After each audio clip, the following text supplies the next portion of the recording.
ಶ್ರೀ ಗುರುಭ್ಯೋ ನಮಃ. ಪ್ರಿಯ ವೀಕ್ಷಕರೇ ನಮಸ್ಕಾರ. ಹೊಸ ವರ್ಷದ ಹಾರ್ದಿಕ ಶುಭಾಶಯಗಳು. ನೂತನ ವಿಶ್ವವಸು ಸಂವತ್ಸರ ನಿಮ್ಮ ಎಲ್ಲರ ಬಾಳಲ್ಲಿ ಹೊಸ ಹೊಸ ಕನಸುಗಳನ್ನು ಹೊತ್ತು ತರಲಿ, ಕಂಡಂತಹ ಕನಸುಗಳೆಲ್ಲ ನನಸಾಗಲಿ ಅನ್ನೋದು ಗ್ರಾಚಾರ ಪರಿಹಾರ ಚಾನೆಲ್ನ ಹಾರೈಕೆ. ವಸಂತ ಮಾಸದ ಚಿಗುರು, ಕೋಗಿಲೆಯ ಸುಮಧುರ ಧ್ವನಿ ಎಲ್ಲರ ಮನಸ್ಸುಗಳನ್ನು ಅರಳಿಸೋದರಲ್ಲಿ ಪ್ರಮುಖ ಪಾತ್ರವನ್ನು ವಹಿಸ್ತಾ ಇದೆ.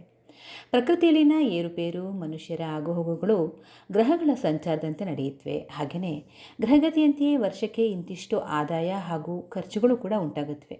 ಇದನ್ನು ನಾವು ಮೊದಲೇ ತಿಳ್ಕೊಳ್ಳೋದ್ರಿಂದ ನಮ್ಮ ಆದಾಯವನ್ನು ಹೇಗೆ ಹೆಚ್ಚಿಸ್ಕೊಳ್ಬಹುದು, ಖರ್ಚುಗಳನ್ನು ಎಲ್ಲೆಲ್ಲಿ ಕಡಿಮೆ ಮಾಡ್ಕೊಳ್ಬಹುದು ಅನ್ನೋ ಲೆಕ್ಕಾಚಾರದ ಬಜೆಟನ್ನು ರೂಪಿಸ್ಕೊಂಡು ಇಡೀ ವರ್ಷ ಹಾಯಾಗಿರಬಹುದು. ಹಾಗಾದರೆ ಬನ್ನಿ, 12 ರಾಶಿಗಳವರ ಆದಾಯ, ಖರ್ಚು ಜೊತೆಗೆ ವರ್ಷದ ಆಗುಹೋಗುಗಳ ಒಂದೆರಡು ಅಂಶಗಳನ್ನು ನೋಡೋಣ. ಮೇಷರಾಶಿಯವರಿಗೆ ಈ ವರ್ಷ ಆದಾಯ 30% ಖರ್ಚು 70% ಜೋಪಾನ.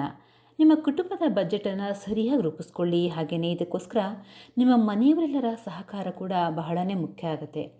ಇನ್ನು ನಿಮಗೆ ಹೊಟ್ಟೆ ನೋವು, ಕಣ್ಣುರಿ, ಚರ್ಮ ವ್ಯಾಧಿಗಳಂತಹ ಸಮಸ್ಯೆಗಳು ಬರೋದ್ರಿಂದ ಅದಕ್ಕೂ ಒಂದಿಷ್ಟು ಬಜೆಟ್ನಲ್ಲಿ ನೀವು ಎತ್ತಿಡಲೇಬೇಕಾಗತ್ತೆ. ಇನ್ನು ಹೊಸ ಹೂಡಿಕೆಗೆ ಕೈ ಹಾಕಬೇಡಿ.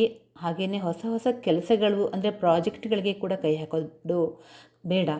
ಇನ್ನು ಮೇಲಿಂದ ಮೇಲೆ ತೊಂದರೆಗಳು ಬರೋದ್ರಿಂದ ತುಂಬಾ ಹಿಂಸೆ ಪಡ್ತೀರಿ. 12ರಲ್ಲಿ ಶನಿ ಸಂಚಾರದ ಕಾರಣ ಕೆಲವರು ಉದ್ಯೋಗವನ್ನು ಕಳೆದುಕೊಂಡ್ರೆ ಮತ್ತೆ ಕೆಲವರಿಗೆ ಹಿಂಬಡ್ತಿ ಆಗುತ್ತೆ. ಜೋಪಾನ. ಏನೇ ಆದರೂ ಧೈರ್ಯವನ್ನು ಕಳ್ಕೊಳ್ಬೇಡಿ. ಕೊನೆಯ ಒಂದು 8-10 ತಿಂಗಳಲ್ಲಿ ನಿಮಗೆ ಖಂಡಿತ ಶುಭವಾಗುತ್ತೆ. ಹನುಮಂತ ನೀನೇ ಗತಿ ಅಂತ ಹೇಳಿ ಅವನ ನಾಮಸ್ಮರಣೆಯನ್ನು ಮಾಡಿಕೊಳ್ಳಿ. ಶುಭವಾಗಲಿ.